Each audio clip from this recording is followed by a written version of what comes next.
అందరికీ నమస్కారం.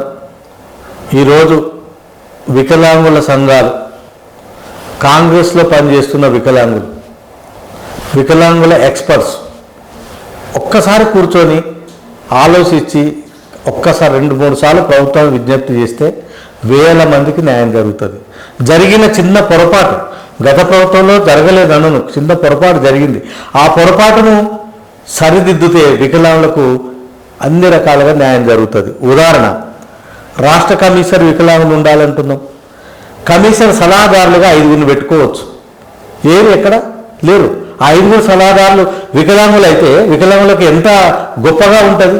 అదేవిధంగా సలహా బోర్డు, గతంలో ప్రభుత్వంలో సలహా బోర్డు ఏర్పాటు చేసి 3 సంవత్సరాలు నడిచింది. 6 నెలలకు మీటింగ్ పెట్టి ఆ తీర్మానాన్ని జీవోల్లాగా, అధికారిక పత్రాల్లాగా వాటిని జారీ చేయొచ్చు. అంత పవర్ ఉంది యాక్ట్కు. మరి ఇంతవరకు సలహా బోర్డు లేదు. అందులో దాదాపు 10 మందికి పైగా వికలాంగులకు అవకాశాలు ఉంటాయి. అదేవిధంగా జిల్లా కమిటీలు, ఈరోజు 33 జిల్లాలు ఉన్నాయి.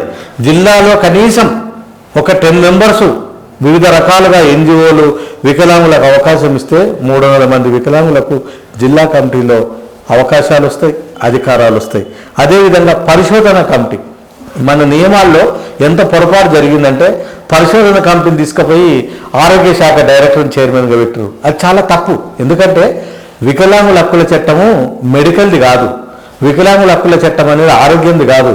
వికలాంగుల హక్కుల చట్టము విద్య, వైద్యం, ఆరోగ్యం, సామాజిక రక్షణ, జీవనోపాధి, డిగ్నిటీ, ఉండాతనం, అన్ని రకాలుగా మానవునికి కావలసిన సర్వమానవ హక్కులు ఈ వికలాంగుల హక్కుల చట్టంలో ఉన్నాయి. అందుకే ఈ పరిశోధన కమిటీకి వికలాంగులకు సంబంధించిన ఒక సీనియర్ ఐఏఎస్, వికలాంగులకు సంబంధించిన సీనియర్ ఎక్స్పర్టో, ఒక ప్రొఫెసరో, ఒక మేధావి ఉండాల్సిన పరిస్థితి.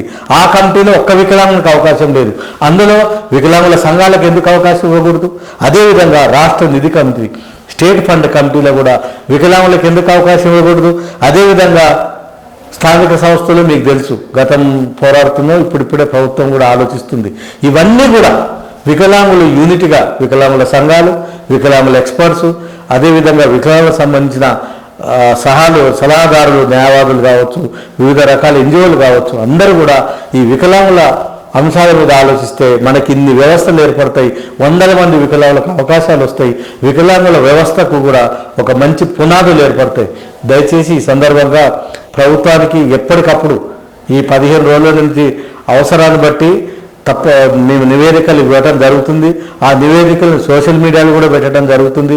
అదే నివేదికలను మేము ఈమెయిల్ ద్వారా కూడా ప్రభుత్వానికి పంపడం జరుగుతుంది. సెంట్రల్, స్టేట్కు పంపడం జరుగుతుంది.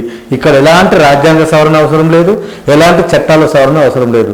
101 సెక్షన్ ప్రకారం రాష్ట్ర ప్రభుత్వం తన అధికారాలను ఉపయోగించుకొని సెక్షన్ అన్నిటిపైన వికలాంగులకు అవకాశాలు ఇస్తే 100 మందికి వికలాంగులకు అవకాశాలు వస్తాయి. ఇందులో పోరాడాల్సిన అవసరం లేదు.